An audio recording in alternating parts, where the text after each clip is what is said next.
أقبل تعال فالشوق طال والقلب سما نحو السماء مترنما.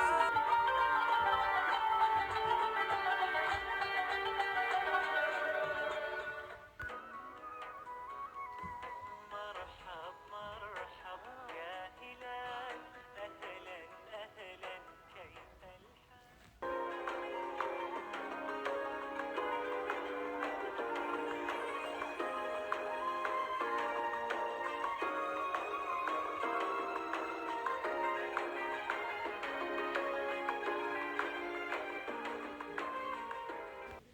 صباح الجمال والسعادة والروقان، عاملين ايه؟ يا رب تكونوا كويسين وبخير. انا نورة من قناة شوكة سكينة. لو اول مرة تشوفوني ما تنسوش تعملوا لايك وتفعلوا الجرس عشان يوصلكوا كل جديد. كل سنة وانتوا طيبين وربنا يعود علينا الايام بخير يا رب ويبلغنا رمضان ان شاء الله كريم. الله اكرم. يلا بقى عشان نعلق الزينة. جايبة زينة جديدة وزينة قديمة بتاعت السنتين اللي فاتوا. بجد انا بشيل كل حاجة من سنين وبجيب عليها كام حاجة جديدة كده وبغير اماكن الحاجات. بجد بتختلف معايا وبتديني كل سنة شكل جديد. من اخر مشترياتي اللي وريتها لكم من النزهة الجديدة دي بقى انا جايباهم على الاساس بقى ان انا اعمل فيهم ايه. هحط فيهم يميش والبلح والحاجات اللي زي كده. لو وصلتوا بقى لحد هنا اوعوا تنسوا اللايك وتفعلوا الجرس عشان يوصلكوا كل جديد، وكمان الكومنت القمر بتاعكم اللي مخلينا اكمل بداية خير كده وسعادة علينا كلنا. بقى هيعتبر الجزء الاول من تعليق الزينة، لسه هيبقى فيه جزء تاني واحتمال كمان جزء تالت. اهم حاجة الحاجات ديت بعد العيد كده ان شاء الله، رمضان يخلص والعيد يخلص نلم بقى الحاجات دي في كراتين شنط. طبعا الحاجات اللي بتتكسر نشيلها في درج لو هي صغيرة، لو هي كبيرة شوية ممكن نشيلها في كرتونة. طبعا مدتها عمرها ما بتروح وبتفضل مكملة معانا سنين كتير قوي، لدرجة ان في ناس بتنبهر بالحاجات وفعلا بتفضل تدور عليها ممكن ما تلاقيهاش تاني. بس طبعا دي موجودة كتير، انا لسه جايباها السنة دي. وده طبعا فانوس ايكيا الشهير عندي، يعني قولوا من ساعة ما ايكيا فتح في مصر مثلا. بجد عندي من اول ما طلع حتى خامته ونوعيته اصلي جدا. اللهم بارك. بلمعه بس كده بفوطة حتى معلهاش جلانس ولا اي حاجة، بجد بيرجع تاني برونقه تحفة يعني. انه بقى واعملوا افكار، اعملوا زينة بايديكوا. الموضوع سهل جدا وبسيط بس بيفرق مع الولاد ومع النفسية. بجد بيخليكوا يحسسكوا كده بجو رمضان، وكمان الولاد تساعدكوا في تزيين البيت او المدخل العمارة او الكلام ده. بجد بتفرق معاهم وبينبسطوا وبتبقى ذكرى حلوة ليهم. والستارة طبعا الهلال والنجمة دي مشهورة جدا من زمان، انا جايباها من سنة او سنتين كده. بجد بشيلها تاني واطبقها كده واحطها في كيسها بالراحة خالص من غير ما تتلعبك في بعض. يعني ربنا يديمها نعم علينا. اطلعهم واعلقهم تاني. الفانوس ده جايباه السنة دي، فانوس قيم جدا. الخامة بتاعته مش قادرة اقول لكم جماله وحلاوته. يعني ليه كذا مكان ممكن يتحط فيه، ممكن يتحط على الارض جنب اليونت تي في، ممكن يتحط على اليونت تي في نفسها اللي تحت التلفزيون دي، ممكن احطه على ترابيزة الانتريه، ممكن احطه على الكوفي كورنر. ليه كذا مكان.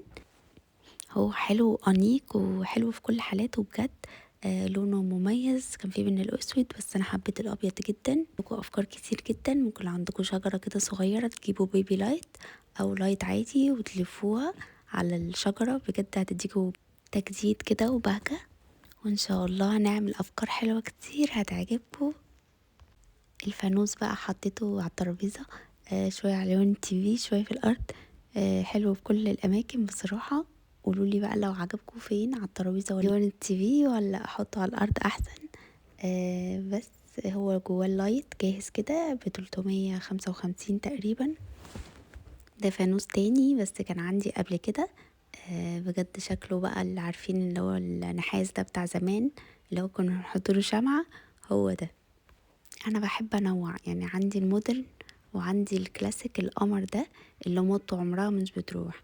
دي زينة بقى ورق كده سعرها رخيص بحوالي 20 نص نجمة. بس هحطهم بقى كده في الحبل وابقى اعلقهم، بس بصراحة برضو محتارة اعلقهم فين. فانا بحاول كده اطلع الحاجات القديمة كلها وافرش واحط الحاجات الجديدة معاها، اعمل ميكس واغير الاماكن. وده الحبل اللي جاي معاها في الباكت اللي فيه مش عارفة هم 10 قطعة نركبهم بقى في الحبل واشوف هحطهم في انهي اتجاه. في حاجة بقى اقولها كده يعني بالنسبة للديكور. الديكور بقى طبعا دي القمر، دي الحلة اللي انا جايباها ب75 من النزهة. بحط فيها بلح، ممكن مشمشية، ممكن اي حاجة، بجد بتعمل جو حلو اوي على الترابيزة كده. دي عبارة عن صاج، يعني الخامة بتاعتها صاج. لما تحسوا بقى ان في زحمة على الترابيزة نعمل ايه بقى لما نحس ان في زحمة؟ نجيب تراي او صينية نجمع فيها الحاجات اللي على الترابيزة، بجد شكلها هيبقى مريح نفسيا وتحفة.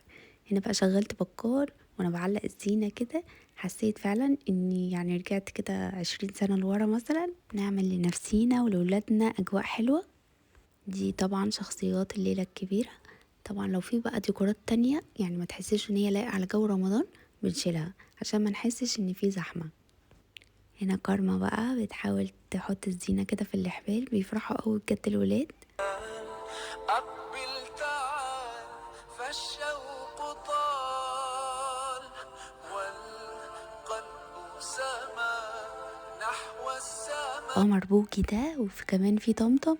يعني بجد كنت جايباهم يعني السنة اللي فاتت برضو. من الحاجات الحلوة، متهيألي ما غسلتهمش كمان، يا دوب حطيتهم في رمضان السنة اللي فاتت وجمعتهم وشلتهم تاني.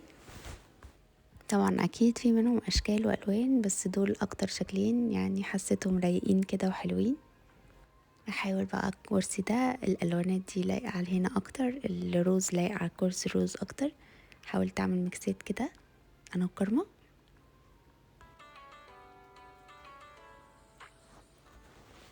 تعالوا بقى شوفوا الحاجات القديمه. دي شنطه مليانه بقى يعني حاجات كده انا اصلا كنت نسيتها. طبعا بنشيل الحاجات كده بنلمعها ونشيلها، فبجد بتحافظ عليها وبنقفل عليها عشان التراب طبعا. هنلاقي بقى كوشنز صغيرة كده اللي عليها بوكي وعليها طمطم وصينية رمضان وعم فؤاد بقى، وحاجات اتكسرت وحاجات لسه عايشة، واللي نعرف نصلحه بنصلحه وبنحطه، مش بنرمي اي حاجة خالص. وقماش الخيامية، وده طبعا زيكا تقريبا كلنا عارفينه.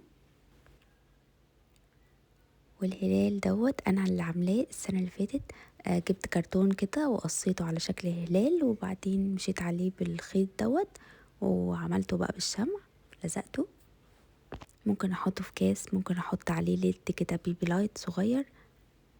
لما بتصنعوا الحاجات بايديكوا بيبقى ليها متعة تانية. طبعا الحاجات الجاهزة حلوة وجميلة بس بتبقى غالية شوية ساعات، بس لما بتصنعوها بايديكوا بتحسوا فعلا ان انتوا عملتوا حاجة كده بفرحة وبحب. دي بقى الكوشنز كانت طالعة بقى ترند كتير الفترات اللي فاتت والسنين اللي فاتت، كنت جايبة منها بكميات، مش عارفة بقى هعرف احطها في الريسبشن مع الديكور اللي عندي ولا ممكن احطها في الجنينة. دي زينة طبعا وريتهالكوا في فيديو مشترواتي. فوانيس بقى القماشات الخيامية، حاجات كتير بجد. والقدرة دي اللي شاريها السنة دي، كان في منها أحجام، بحبها جدا، عسل قوي. الديزاين بتاعها تحفة بجد. برضو لسه بفكر احطها فين، بس ممكن احطها برضو على اليون تي في.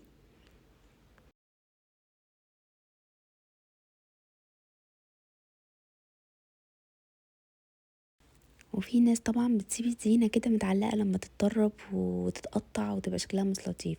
طبعا في حاجات ورق بتتقطع وبتترمي على طول، في حاجات بقى بتبقى لسه معمرة معانا ومكملة. الحاجات القماشات الحاجات دي بنشيلها، نغسلها، ننشفها، نشيلها تاني القماش طبعا. ودي بقى شمعة كنت جايباها برضو السنة دي، هي جديدة، جبتها برضو قلت احتياطي ممكن احطها بقى فانوس في حاجة. استخداماتها حلوة قوي وكمان سعرها مش غالي، تقريبا ب16 جنيه.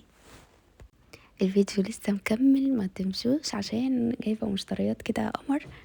نزلت بقى الازهر، بصراحة صاصة عنده شوية قماش تحفة، في التجمع الخامس داون تاون، في النزهة، في اماكن كتير. هبصور لكم دلوقتي الاماكن اللي على الشنطة اهي. في طبعا في المنصورة، الشرقية، دمياط، مصر، المعادي. الازهر بقى انا حسيت ان هو احسن سعر، وبصراحة رحت هناك اتصدمت بالسعر لاني قارنت الاسعار في التجمع والازهر، في فرق كبير. بقالي بقى بجد فترة عايزة اغير قماش للكنبة. عندي كنبة كده صغيرة في اوضة النوم بتاعتي، القماش بتاعها لانها منقوشة، فطبعا اليومين دول طالع القماش الباندا، طالع بصراحة بقى له فترة شوية كده، داخل دماغي بقى ونفسي اجيبه جدا. هو ده طالع منه بقى الباندا، قماش الباندا ده طالع منه الفوطة وطالع منه السادة. السادة بقى ووتر بروف، حاجة عملية. سألت طبعا، شفت العملي ايه والأحسن ايه، الحاجات المعمرة اللي بتعيش مش تنتش كده وتبقى شكلها بعدين مش حلوة. فدي بقى ووتر بروف، هنجربها مع بعض دلوقتي واحط لكم عليها مية. بصراحة كان عاجبني الدرجة دي جدا، كنت بدور عليها بقى بأحسن سعر عند المحل ده، اسمه صاصة طبعا مشهور. سعر المتر منها بقى في كل حتة ب500، بس هو بقى عشان عيد ميلاد صاصة فعاملها عليها 30% خصم، يعني ب350. فإني أدور على قماشة فيها كل المميزات ديت والسعر ده، فطبعا اللي بيسأل عارف أكيد عارف إن السعر ده هيبقى تحفة.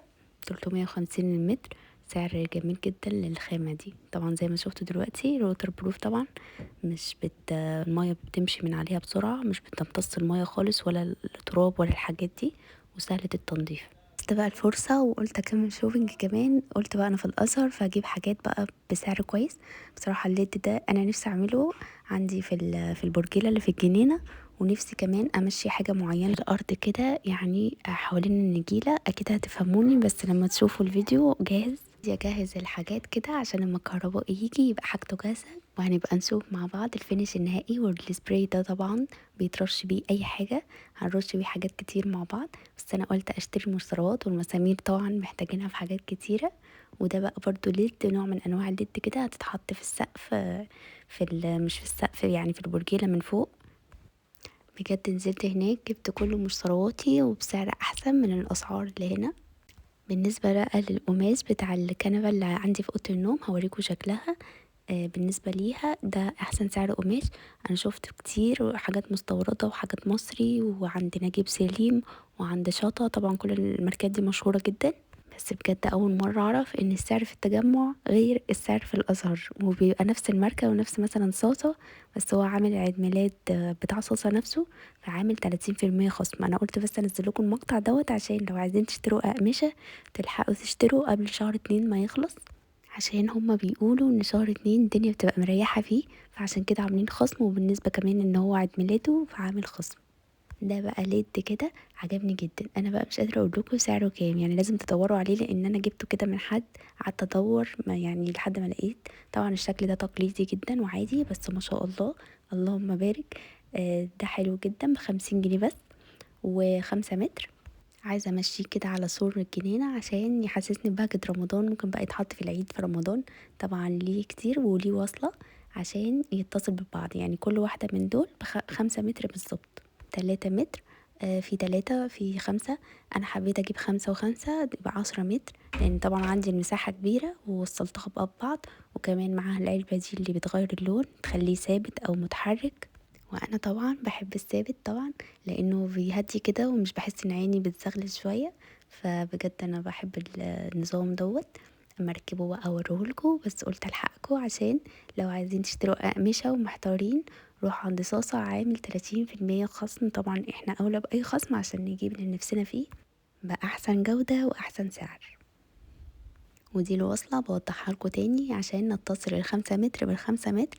ففي طبعا ليدات كتير بيبقى ليها الوصلة دي، بنقفلهم على بعض يبتدوا هما الاتنين يوصلوا كهربا ببعض. اكيد فاهم مني. حبيت بقى اعمل صيانة للبيت واجيب كل النواقص. دي بقى كانت علبة كده طبعا عارفينها بتاعة الكهرباء، كان عندي واحدة كده جنب البوتاجاز مكسورة وما كانش عندي ستيم، فكنت بصراحة بدور على نفس الدرجة والماركة طبعا اسمها شارم، نعمل صيانة وتجديد كده لكل حاجة. بس كده وانتظروني في فيديو جديد.